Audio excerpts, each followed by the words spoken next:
Sathya Sai Speaks, Volume 13, Chapter 33. Yoga Maarga. Can thirst be quenched by water droplets or hunger appeased by grains of rice?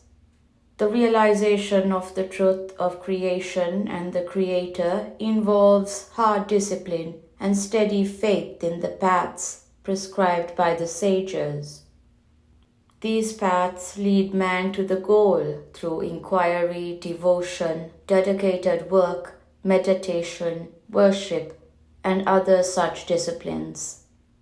There is also the process of yoga, divine communion, which is widely advocated nowadays as a means for self-realization available to practitioners. It is being taught and propagated as a sure and simple means of liberation. Novices and common folk are misled by the high promises, and they have to be warned in time of the limits and possibilities of yoga as now taught and propounded. The very first axiom of yoga as a spiritual discipline is to conquer the agitations of the mind. However, that is more easily said than done, for the mind has to be dead, not dormant. Of course, there are persons who have achieved this victory, but none of them will be available to you for guidance in mind control or mind conquest. They would be so sunk in Ananda, divine bliss, that the demands of the body, the passage of time or cause and effect, can never reach them. Yoga is mergence of the individual into the universal. What can be expected from a teacher of yoga is only a diluted, limited, pseudo-type of yoga darshan, yogic vision or realization. For only those who have stopped halfway in the path of yoga will come forward as instructors and guides. When one has gone the entire length of the road, it leads one to leave behind worldly attachments and needs. Yoga means union or yoking, and the Jivatma, the individual soul, has to be yoked with the Paramatma, Supreme Soul. One has to find its fulfillment in the whole of which it is a part.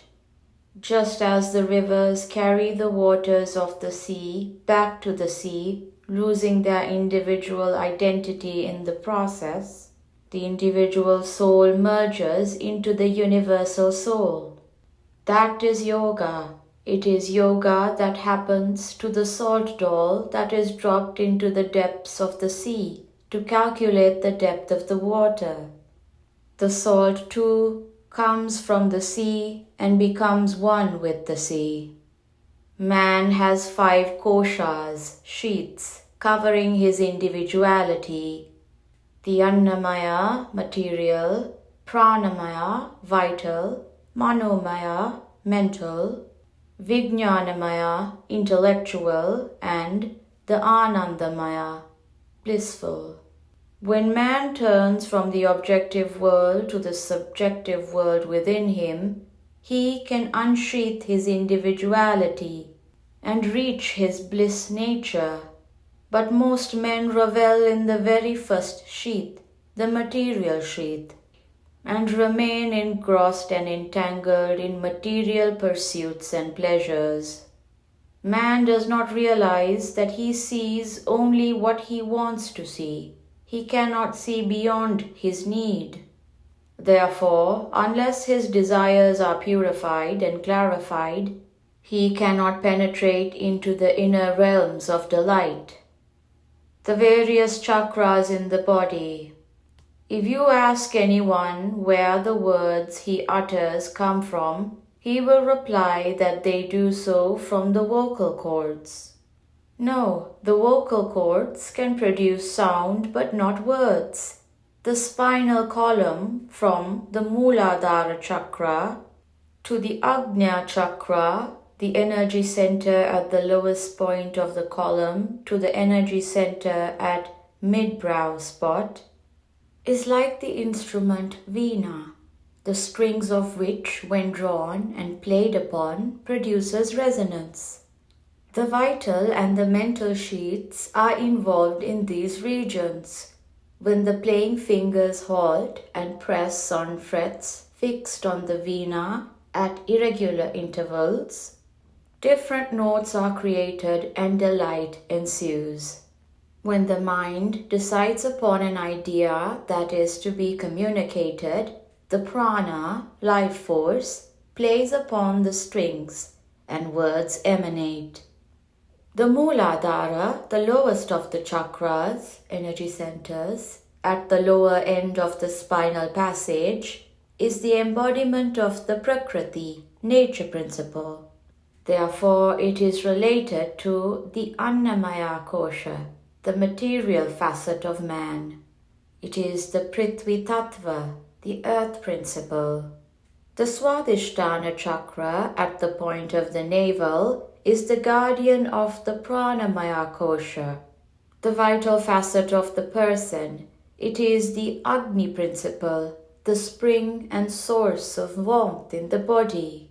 It maintains the process of digestion and protects from the environmental change. The Manipura chakra is the next highest on the spinal scale. It is the Jala Tattva, water principle, that helps the circulation of blood both into the heart and out of it from all parts of the body. The Anahata chakra is in the region of the heart. It embodies the Vayu, wind principle, which is in charge of the breathing process, inhalation and exhalation, so vital for life and activity. It also vitalizes the spinal force and passes over the frets of the inner vena. The Vishuddha chakra is in the pit of the throat, near the pituitary gland. It represents the Akasha, space or ether principle, and promotes Shabda, sound. The Ajna chakra on the mid-brow spot is the embodiment of Vijnana, the splendor of awareness, for when this chakra is reached, man glimpses the truth, gets transformed, and becomes translucent. It is only a step away from the final realization when the Sahasrara chakra, the 1,000-petaled energy center, on the crown of the head is attained. That is the consummation of all sadhana, spiritual effort, of all search. The stage of desire operates in the first two chakras, the stage of endeavor, Kriya Shakti, in the next two, and the stage of awareness, Jnana Shakti, is most evident in the last two. The awareness is there, latent in everyone, ready to surface when the veils of ignorance are removed. The individual life force, or Jivatma, resides like a lightning flash in the womb of a blue cloud between the 9th and the 12th rings of the spinal column. It will be alert and awake only when sadhana of any type is done, after the cleansing of character and habits. Essential qualifications for the aspirant of yoga.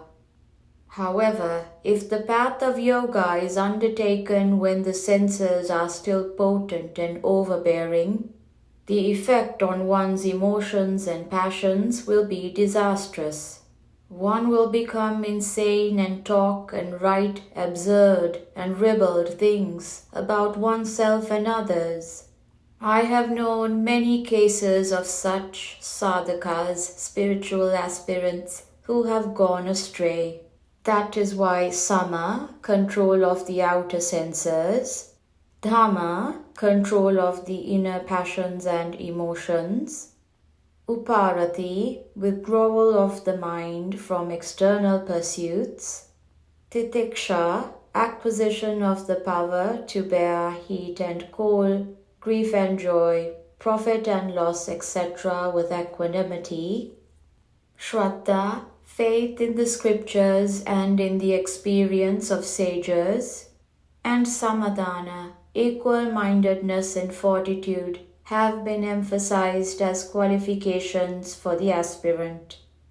Yoga as taught and learnt at present is, at best, only a system of physical exercises, a means to acquire health and a sense of physical well-being. It cannot be spiritual discipline leading to self-realization. The body, which is composed of the 5 elements, can be affected by these yoga practices. The mind has no illuminating power of its own, and like the moon, it can only reflect the light of the sun or the Atma, divinity within. The Atma can be known only through love. All claims to the contrary are spurious and missing the mark. Through the Kundalini Shakti, serpent power, and its ascent through the chakras, it is well nigh impossible to realize the universal absolute. Even when realized, the experience cannot be communicated through lessons. The vision attained must be the one without a second. Only then can it be genuine. The core of every being must be recognized as one. There was once a guru, preceptor, who initiated his pupil in the Narayana mantra, Om Namo Narayana. When the pupil left his presence, he called him back and gave an additional direction, saying, "Have the form of Narayana, Lord Vishnu, before your mental eye when you repeat the mantra." The pupil left, but the Guru called him back yet again and told him, "But be careful that you do not think about a monkey when you are reciting the name and contemplating the form." The pupil agreed, but whenever he sat down to meditate, the monkey could not be pushed aside. He kept telling himself that he should not think of the monkey, but the monkey insisted on peeping into his consciousness. So he complained to the Guru and asked for advice. The Guru said that Narayana is omnipresent and immanent in every being, and so he can meditate on Narayana as the reality of every being that appears in his vision.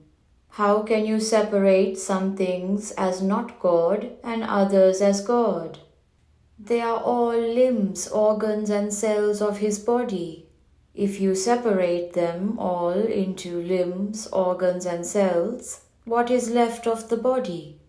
Therefore, do not be led into the Yoga Maarga. It is fraught with danger, since there can be no efficient teachers. But Yogasana can always be practiced for better health under proper guidance. Summer Course, June 16th, 1977.